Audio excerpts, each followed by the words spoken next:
Prime Minister. My honourable friend speaks entirely for me in what he says about the need to blast away bureaucratic obstructions. And I am proud to say at the moment that we've vaccinated more than any other country in Europe, indeed more than any country in Europe put together. But that pace must not only be kept up, it must now, as the whole House can see, because everybody can do the maths, Mr. Speaker, it must now be accelerated. And we'll be saying more, Mr. Speaker, about how we propose to do that. Samuel Wilson. Thank you, Mr. Speaker. Prime Minister, for the third time in 9 months, the government has introduced a damaging lockdown policy, which we know will cause thousands of businesses to go bankrupt, cost hundreds of thousands of jobs, damage children's education, lead the national debt to soar, remove basic liberties from people which we expect in a free democracy, all because the government says that we need, and the justification is we need to suppress the virus, protect the National Health Service, and to protect the vulnerable. Since those objectives were not achieved by the first two lockdowns, why does the Prime Minister believe that it will be achieved this time? Is there some firm evidence for it, or is it government just hoping it'll be third time lucky? Well, Mr. Speaker, I don't think anybody in this House takes any pleasure, satisfaction, whatever, in what we're being forced to do. But the honourable gentleman should know that lockdowns like this are being conducted and have been conducted across the whole of Europe at the moment, because, or much of Western Europe, basically because we're all facing the same phenomenon, and basically because we have to protect our NHS and stop it from being overwhelmed. And actually, that is what the last lockdowns did. They did stop the NHS from being overtopped by the wave of the pandemic. And had that happened, I'm afraid the death toll would have been unconscionable. And that is why I think when he looks at what his constituents and what the public think about this, they know that overwhelmingly we are right to protect them, protect the NHS, and save lives. Tom Hunt. Mr. Speaker, I actually asked the people of Ipswich to come up with ideas for this question. The one I decided to go for was about the importance of grassroots sports clubs in Ipswich, particularly boxing clubs.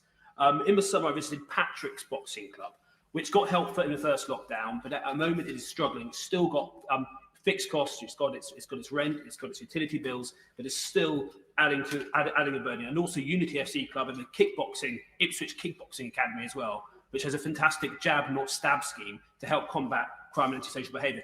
Will the Prime Minister promise me that when he considers any further support for these crucial clubs that are based in the most deprived parts of the town that I have the honour of representing, that he takes into account not just the benefits for physical and mental health, but also the key role that they play, keep kids on the straight and narrow, keep them out of harm, keep them out of trouble, and make a fantastic contribution to our wonderful town?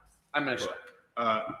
Well, Mr. Speaker, Ipswich will of course be benefiting not just from kickboxing jabs, but from vaccination jabs as well, and that will enable us to get through this crisis all the faster. And I'm delighted by what he says, but we are supporting clubs such as the one he so eloquently describes by an extra £210 million to help wonderful community sports institutions such as Ipswich Kickboxing Academy throughout this pandemic.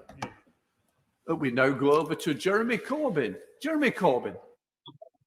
Thank you, Mr. Speaker. Does the Prime Minister appreciate that the campaign against COVID does not fall equally on everyone in our society?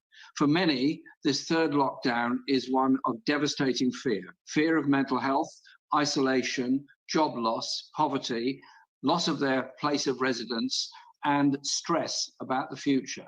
So will he, at the very least, ensure that statutory sick pay is increased to £320 a week, the universal credit is not cut, that the continuation of the protection of private tenants goes on after the end of this lockdown, and that above all else, he ensures that every child in every school and every student has a chance to learn online by provision of a computer and, yes, free universal broadband for all in our society? Minister. I thank the right honourable gentleman, who seems to be really recapitulating what his right honourable colleague has already asked me. as though he was still doing his old job. But I don't necessarily want to repeat all the points that I've made. Obviously, we're investing heavily to support jobs and livelihoods throughout the country. On mental health, he's right to draw attention to the risk of increased suffering caused by the privations of lockdown. That's why we're investing hugely in mental health provision, another 13 billion plus 18 million support for wonderful mental health charities across the country. So Desmond Swayne. Pubs can't compete with supermarkets for off sales. Even within a household, you can't play tennis or golf. Notwithstanding the assault on liberty and livelihoods, why are these regulations pervaded by a pettifogging malice? Prime Minister. Pettifogging, yes. Malicious, no, Mr. Speaker. The intention, and I'm going to have to take the hit here. The intention is to stop the virus, to protect the NHS, and to save lives. And to do that, we have to engage in restricting transmission between human beings. And I know that my right honourable friends and colleagues, honourable right honourable members, will find all sorts of reasons to oppose all sorts of restrictions. But in the end, Mr. Speaker, we have to look at the overall budget of risk caused by transmission between members of the human race. And that is what we're trying to restrict. Let's head up to Greater Manchester with Lucy Powell. Lucy Powell. Thank you, Mr. Speaker. I've just come from a call with the big business organisations, and I know the Prime Minister is meeting with them later on. So let me give him the heads up. Businesses are on their knees. It's been a year of lost trade and mounting debt. Cash grants are welcome, but they're not enough, and most won't get them anyway.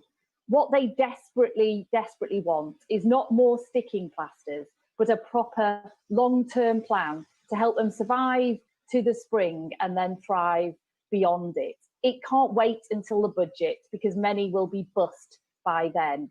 So can he urgently tell his Chancellor to come to this House with a proper plan for jobs and businesses? And please don't insult us by re-rehearsing what he's already done.